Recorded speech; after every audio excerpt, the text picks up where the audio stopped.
Oi, eu sou a professora Raquel Bione de português, trabalho na Escola República de Portugal e hoje nós vamos falar sobre conto.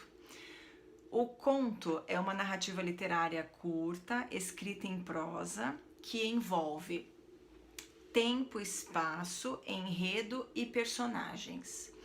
Os maiores contistas, ou melhor, os mais conhecidos contistas, são Carlos Drummond de Andrade, Monteiro Lobato, Luiz Fernando Veríssimo, Clarice Lispector, Lígia Fagundes Telles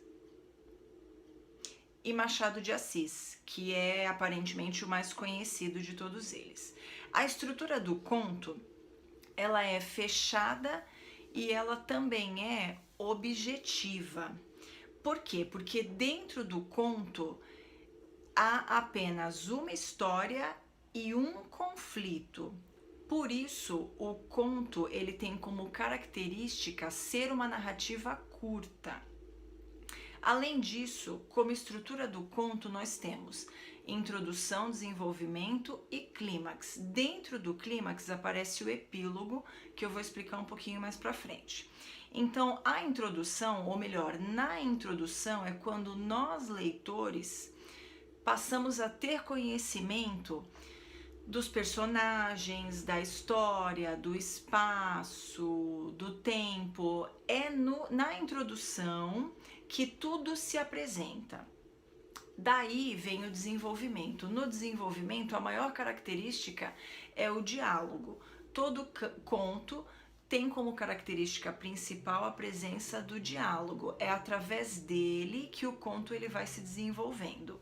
E o clímax, que é a conclusão, que é o final, que é o desfecho da narrativa. Os elementos do conto são: a gente tem o espaço, o tempo, o foco narrativo, nós temos personagem, diálogo e epílogo. Para começar, a gente vai falar sobre o espaço. O espaço, gente, é o local aonde a narrativa será desenvolvida, é onde o conto acontecerá. Pode ser numa casa, numa praça, pode ser numa rua, pode ser num quarto, por exemplo, mas é onde a narrativa vai acontecer. Depois a gente tem o tempo. O tempo ele pode ser psicológico e ele pode ser cronológico. Cronológico é o tempo real, é o tempo verdadeiro mesmo, que se passa no momento em que o conto é narrado.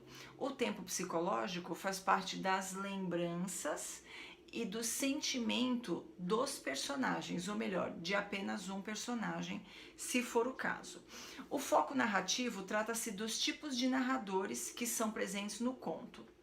Então a gente tem o narrador personagem, o narrador observador e o narrador onisciente. O personagem é aquele que participa da história. O narrador observador é aquele que somente observa. É como se ele estivesse observando tudo de uma janela distante da situação, observando todo como se estivesse assistindo um espetáculo. E o narrador onisciente é aquele que conhece todos os personagens e conhece a história também. Conhece tudo a respeito da história, além dos personagens. Os personagens, nós temos personagens principais e personagens secundários. O diálogo, como eu disse antes, é característica marcante no conto. O conto ele precisa ter o diálogo.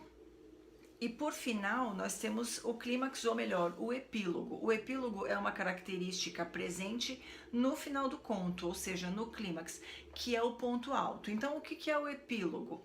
É quando, por exemplo, o segredo é revelado, quando o mistério é descoberto e tudo passa a ser entendido, tudo passa a ser esclarecido no epílogo, que é o final do conto. Os contos eles podem ser divididos em vários tipos. Nós temos contos realistas, contos populares, contos fantásticos, nós temos contos de terror, contos de humor, contos psicológicos, contos de fada, deixa eu ver se eu não estou esquecendo mais nenhum, contos infantis e os contos eróticos. Então eu vou falar um pouquinho sobre cada um deles e aí depois eu vou ler um trecho de um conto muito interessante do Machado de Assis chamado Missa do Galo, mas eu vou ler um trecho bem pequeno para a videoaula não ficar muito longa, tá bom? Então os tipos de contos. Contos realistas são contos que passam na vida real e faz com que o leitor se identifique ou identifique o tema do conto como algo presente no seu dia a dia. Os contos populares são histórias curtas que são construídos no imaginário popular. Temos os contos fantásticos, que são os contos maravilhosos, né? Que são aqueles contos que tratam sobre temas irreais, ou seja, assuntos que não têm a ver com a nossa realidade, com o nosso dia a dia. Trata também sobre o sobrenatural. Os contos eróticos utilizam o erotismo como forma de escrita. Contos de terror, ele não somente tem o objetivo de nos assustar, de nos colocar o medo, mas também de fazer com que nós tenhamos o sentimento de surpresa em relação a coisas reais que acontecem, como por exemplo, catástrofes, tragédias, doenças, crimes, diferente do que a gente pode pensar, porque você vê lá um conto de terror, você pensa, eu vou me assustar porque o assunto é o tema macabro, mas não, ele nos coloca esse sentimento de surpresa em relação a temas da realidade. Temos também os contos de humor.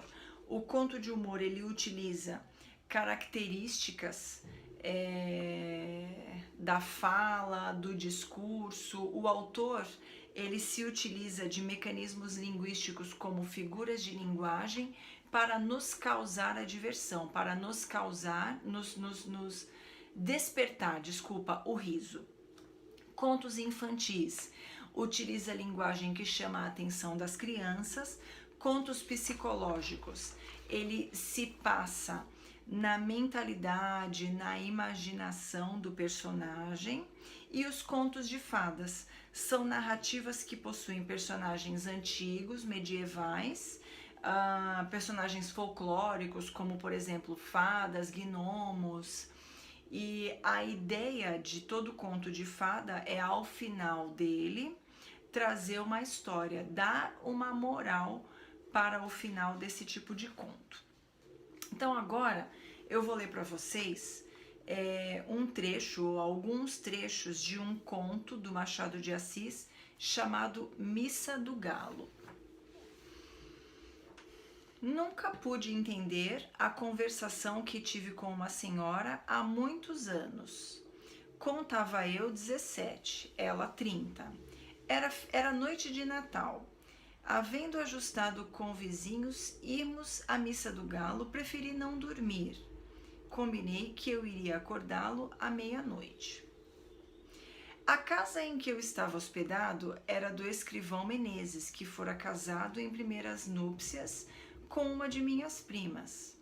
A segunda mulher, Conceição, e a mãe desta acolheram-me bem quando vim de Mangaratiba para o Rio de Janeiro meses antes a estudar preparatórios. Vivia tranquilo naquela casa assobradada à Rua do Senado, com meus livros, poucas relações, alguns passeios.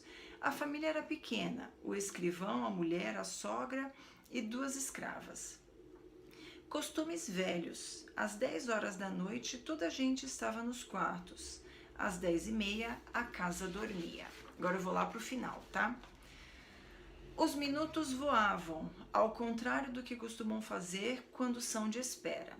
Ouvi bater 11 horas, mas quase sem dar por elas um acaso. Entretanto, um pequeno rumor que ouvi dentro veio acordar-me da leitura. Eram os passos no corredor que ia da sala de visitas à de jantar. Levantei a cabeça, logo depois vi assomar à porta da sala o vulto de Conceição. Ainda não foi? Perguntou ela. Não fui. Parece que ainda não é meia-noite. Que paciência. Então é isso, espero que vocês tenham gostado.